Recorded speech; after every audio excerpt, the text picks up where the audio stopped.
Animal Diaries qed jiġi miġjob lilkom minn Royal Canin, National Aquarium, Costa Coffee, The Point, Corinthia Palace Hotel and Spa, Fino.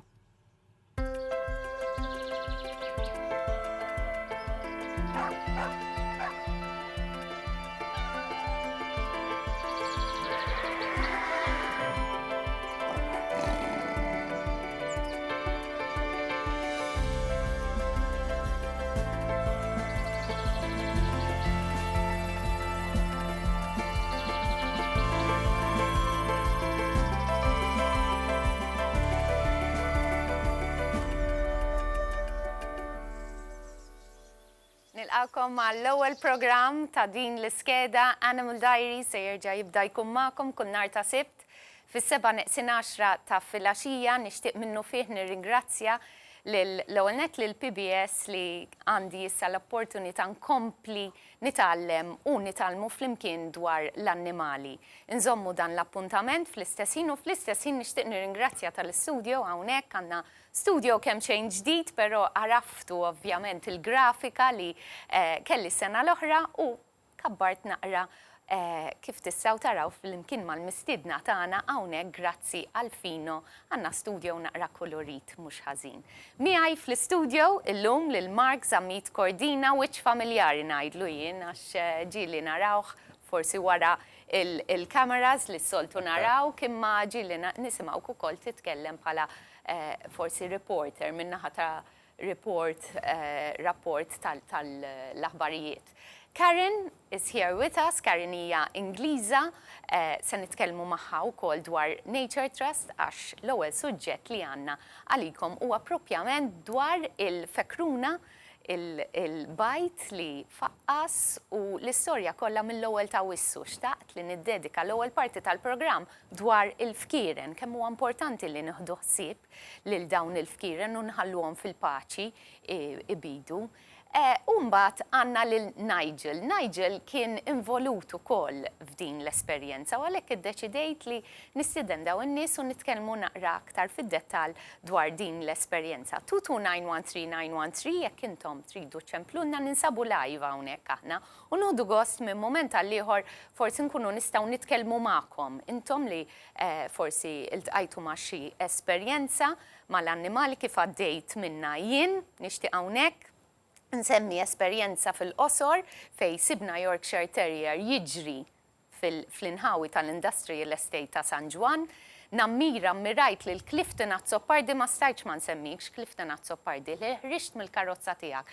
Ħallejt it-twieqi miftuħin, il-ċavetta fil-karozza, l-pawċ fil-karozza u tlaqt tiġri. Jien dak il-ħin tlaqt u nipprova l-laħaq miegħek biex nippruvaw naqbdu dan il-Yorkshire Terrier li kien imwerwer jiġri u jaqsam il-main roads, kien hemm mara oħra jekk minn is-sejra żball jisimha Lori. Lori kienet pregnant, hija pregnant mara se jkollha tarbija li wkoll pruvat mingħajr ma tiġrix u tagħmel ħsara lilha nnifisha tipprova taqbad dal-kelb. Nies oħra, jekk minn is-sejra żball kien hemm Gerald u kien hemm nies oħra jiġru kollha biex isalvaw dan il-kelb u ovvjament jipproteġuh milli jaqla xi daqqa ta' karozza. Proset, dawn in-nies ta' min jammirhom u ta' min isemmihom. Proset, għax minn hawn u minn hemm il-kelb is-salva qabduh ukoll l-Animal Welfare, reġa' ġi reunited ma' Sidu u llum qiegħed kuntent ma' Sidu id-dar u Sidu wkoll kienet vera kuntenta u ferħana u ringrazzjatna kollha. Grazzi. Mela se niftħu dan is-suġġett ma' Mark li propjament ġibet il-filmati ta' meta ġara l-każ fl-ewwel ta' wissu u mbagħad tul din l-esperjenza kollha kien on call. Pero Mark, inti għandek xogħol tiegħek personali, inti taħdem ma' gazzetta ewlenija. Kif laħħaqt u l-irwol tiegħek eżatt x'kien f'din l-esperjenza? Mela bażikament filgħodu kont immur għax-xogħol, meta nispiċċa kont immur id-dar, u mbagħad għall-ħabta tal-10 ta' bil-lejl kont immur għajn toffiħa, Golden Bay, u kont bażikament nagħmel lejl hemmhekk, ġifieri anke parti kont ġurnalist hemmhekk preżenti. Kont ngħin ukoll li hemm bżonn il-volontiera. Ġifieri kull 10 minuti mill-inqas dejjem ħin kollu idur biex Ħanerġgħu immorru lura x'diġrat fl-ewwel ta' Wissu. Meta il-fekruna telat fuq il-bajja ta' Golden Bay ta' Għajn Tuffiħa u ħalliet hemmhekk il-bajt biex eventwalment ifaqsu. Dik kienet ġrat xi snin ilu, ġvera jekk minn is-sejra żball xi 3 snin ilu fil-2012 ġara dan il-każ u ġvera Mark. 2012. Karen, Nigel, sorry I'm talking in Maltese, but if I'm not mistaken, this had happened in 2012, where I was involved in a few shifts, but you, Karen, you were involved in creating a whole roster for all the volunteers, for all the people who wanted to be part of this. Hawnhekk qed naraw il-fekruna qed il-bajt f'dan il-moment ġifieri Mark, inti kont hemm? Ma kontx hemm, da mhux. Di meta ġrat, ġifieri di kombinazzjoni nimmaġina li kien hemm xi ħadd. Kien hemm xi ħadd. Iffilmja. Il-filmat minn għalija xatt ta' Nature Trust, some Nature Trust films. So, Karen, how did you get to know about this and how did you involve yourself in being part of this? Well, I'm a volunteer for the Nature Trust Wildlife Rescue Team. We had a call out on the 1st of August about 10:30 at night saying there was a turtle up on the beach, which is unusual. We went out and she was laying. She was laying in front of your own eyes? Yeah, in front. So we waited, obviously, kept everyone back, kept everyone quiet. She finished laying, she went back into the sea. Then we made the area secure so nobody could walk on it or interfere. And the shifts actually started from then. How did you feel? What did you feel? What were you? I felt actually privileged. Exactly. Privileged to have seen something. And I think Mark saw it at Janaina and he felt the same. Amazing experience. And from then on, did you manage to find as many volunteers as you expected? Yes, we advertised on Facebook and in the Times. We had, I think, 219 volunteers over 8 weeks. We started off on 4 shifts a day. We then ended up on 6 shifts a day, 24 hours a day. Volunteers from very many countries. Amazing response. Really? What were the ages of the volunteers? We had children coming actually with the parents and being involved to even over 70s, the over 70s. Really? And was the duty at the time complicated? Were they to keep temperature or just an eye on the area? What was it? It was slightly different from Janaina. At Janaina we used a probe and were constantly taking temperature readings. This time we didn't. But all the volunteers, they did a sort of 10-15 minute walk around of the enclosure, looking at the nest, looking for any changes in the sand. Għax jekk tiftakru fl-2012, excuse me, I must translate quickly, fl-2012 jien kont ukoll waħda mill-volontira li qattajt ftit sigħat, però kienu qed jiċċekkjaw it-temperatura ta' taħt ir-ramel fejn kien il-bajt, jiċċekkjaw jekk hemmx xi affarijiet, kien hemm jew xi ilma. Din id-darba ħallew in-natura, nature taking its course, if I may add on in English, jiġifieri ħallew in-natura tagħmel xogħla, bla temperatura mill-volunteer. The volunteers there were to protect any people coming down or any insects, if I may know, any to be predators. Honest, the main threat to a turtle's nest is humans. Humans. Oh, I see. So we were stopping intrusions, you know, people treading on it. Even though the barriers were there, balls landed in the enclosure, hats, even umbrellas. We couldn't let people walk over the area, so it was mainly sort of guarding the area against anybody intruding. Nigel, your role, you were involved. Yes, I saw on the Times of Malta that the turtle had nested up on the beach and noticed Nature Trust were looking for volunteers to monitor the area. So I emailed Karen. I think I did my first shift on the 2nd of August, just started off doing 2 shifts a week. But I enjoyed it so much, I finished up some weeks doing 26 hours down there. And what were you doing? Just monitoring the area again, as Karen said, patrolling the nest every 10, 15 minutes, checking for signs of any disturbances in the sand. Then you'd get the general public coming across, asking questions and giving them information and making them, as such as when the turtle nested, how many eggs it had probably laid and what the incubation period was. And there's been a lot of support from the general public. Yes.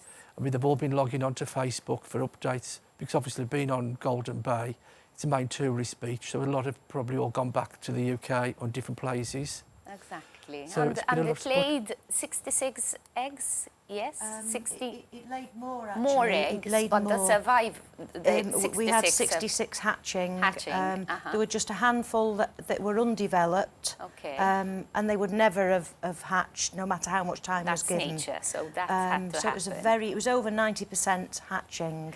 Nigel, kif għalilna l-rwol tiegħu kien li jħossib ovvjament l-inħawi li il-post innifsu u jinforma l-pubbliku għaliex għax dak li jkun iva meta ġrat din minn ma jsegwix pereżempju l-aħbarijiet meta ġrat kemm dbit bajt meta issa ifaqqas il-bajt hija interessanti huwa aħbar li l-ewwel net fl-2012 Mark kienet disfatta kbira li mar kollox ħażin.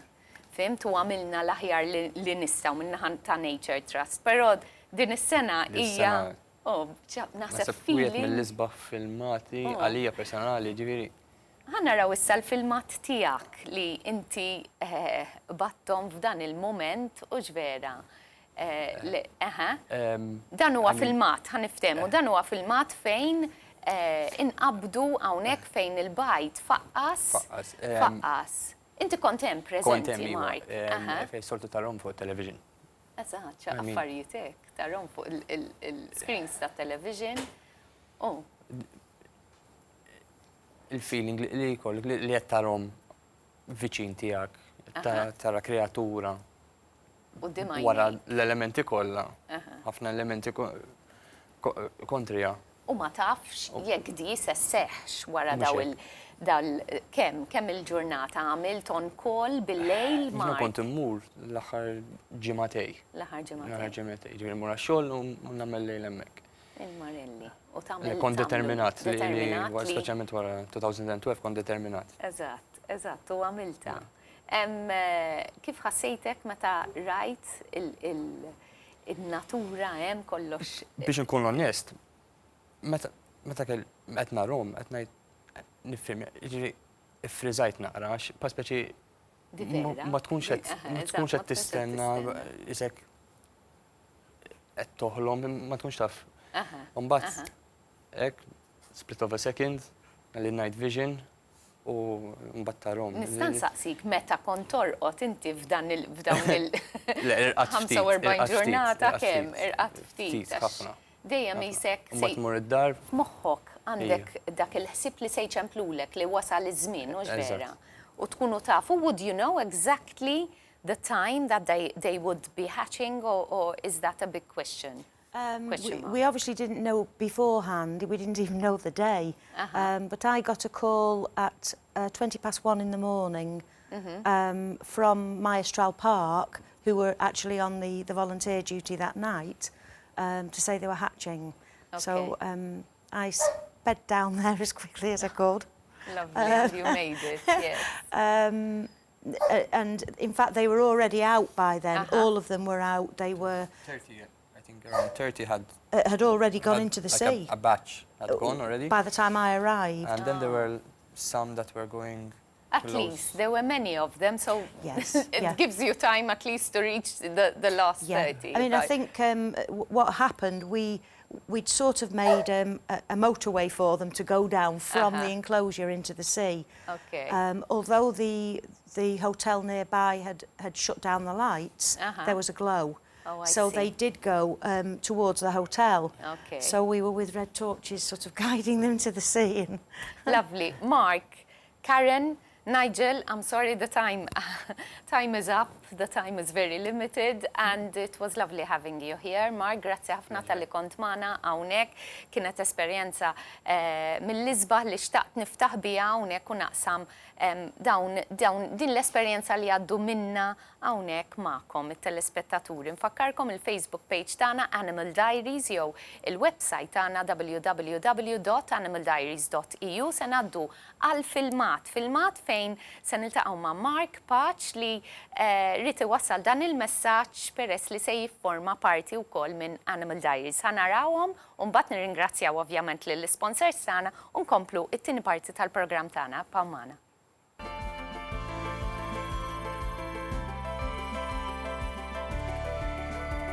Mela, għal din is-sena ħadna l-okkażjoni u ħadna l-istadina ta' Animal Diaries u ta' Mojra Dalija wkoll biex inkunu parti minn din l-iskeda għall-istaġun li ġejja.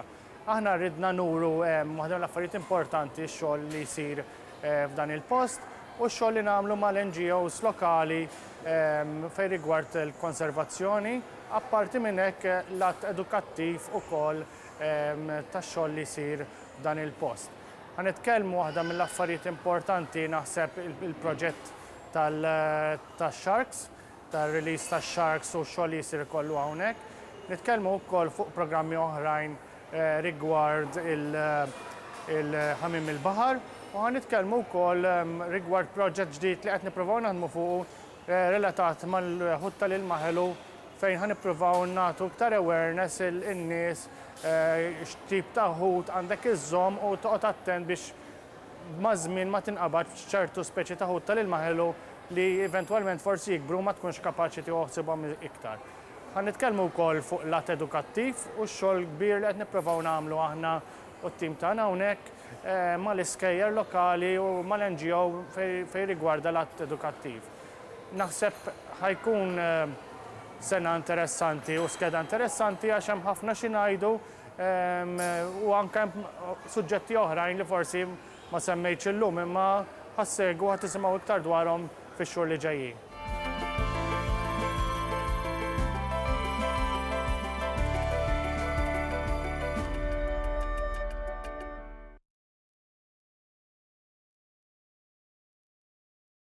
Animal Diaries jixtieq jirringrazzja lil Tru Trussardi għal ħwejjeġ personali tiegħi, għal prodotti Gino, Eva Garden u Pro Nails, għax-xar Mario at Papilla Hair Salon. Mela għandna l-mors, jiena żammejt mat-tema hawnhekk żitt kelb fuq il-t-shirt tiegħi nħobbhom dawn l-affarijiet u għandna wkoll pag magħna, però tgħiduli manina allura l-ewwel programm ħallejta l-art. Jiena llejla għandi l-pjaċir ngħid li se nippreżenta l-sfilata tal-istilisti ta' Charles Andron ta' Santalina u għalhekk ma stajtx inġib in-Nina miegħi hawnhekk, però nassigurakom fil-ġimgħat li ġejjin Nina se tkun miegħi għax verament xjaħet wara s-sajf. Jinaqdu miegħi Fiona Picton, wiċċ familjari immens, Maria Jenkins, wiċċ familjari ieħor li se tkun magħna se jkunu magħna matul dan il-programm u Vanessa aġus li sirt naf li tmexxi il-famuża sit Pet Finder. Din hija sit li kulħadd jista' juża u għalhekk xtaqt nistieden lil Vanessa hawnhekk għaliex biex ikollna bażi ġifieri sit waħda fejn aħna nistgħu nsibu dawk l-annimali li jintilfu klieb u qtates ġifieri u ngħiduha kif inhi b'din is-sit ukoll qed jgħinu wkoll xi santwarji Vanessa. Vanessa jekk minn is-sejra żball kont inti li kont qed nirċievi jien il-Pet Finder dawk ir-ritratti u jien awtomatikament kont intellaħħom matul il-programm. Ħanaraw naqra is-sit fuq l-iskrin tagħna biex inkunu nafu eżatt x'aħna nitkellmu. Ġifieri da wieħed jista' jaqbad u jidħol petfinder.com, mhux vera.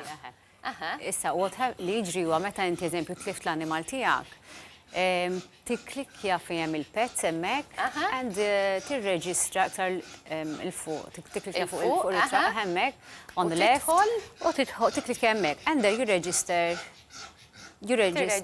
on l-email tiegħek ġifieri. Le, hemmhekk fuq il-family pets hemmhekk, you click on that box.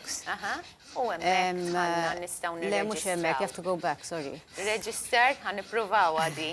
Hemmhekk, on the pet over there, click there. Eżatt. Eżatti, issa, once you click there, you just register the pet, whether it's a dog, cat, Ġifiri, hawnhekk tirreġistra l-kelb jew l-qattus mitluf. Anything really, it's not limited. Ok, tajjeb. Ġifiri, hawnhekk ukoll tista' iżid tattaċċja ritratt. Hemmhekk hemm l-email fejn tibgħat ir-ritratt. Once you register, joħorġu xi 90 emails l-santwarji, l-registered vets, local councils, anka pulizija. So they go, these emails of your lost pet imorru kull imkien. Vanessa, minuta waħda għandna l-problema. Għandna sitwazzjoni. Għax biex nfakkarkom qegħdin live għalli jista' jkun. Hawnhekk għandna lil-Mors li Mors hawnhekk li attent għal-kelba li għanna trouble, imma għaw affarijiet vera innoċenti li jiġru waqt li nkunu qegħdin live hawnhekk, vera Mors attent, Mela, ħanajdilkom se nagħmlu. Ħanerġgħu lura għal-sit fejn nistgħu naraw bajnejna ekku din is-sit il-Pet Finder. Il-Pet Finder hija sit li għalli jista' jkun inti titlef kelb jew qattus tista' tidħol tirreġistra u inti titfa' dak ir-ritratt. Il-poster, sal-poster imur f'ħafna bnadi. Kif qed konna ngħidu jmur għand il-sanctuaries, fejn jkun hemm ritratt u dettalji tal-owner, registered vets, pet shops, it goes a long way, il-poster. Issa, jekk feġa tmur lura s-sit, let's say... Morru lura din il-homepage. Issa fuq il-kaxxa fuq fejn search your lost pet at the top, the box, hemmhekk jekk għal-eżempju tkun qed issuq u tara qattus ginger, for example, kemm tittajpja ginger cats u jitilawlek. Ginger cat. Dak il-ħin stess tagħmilha mill-mobile.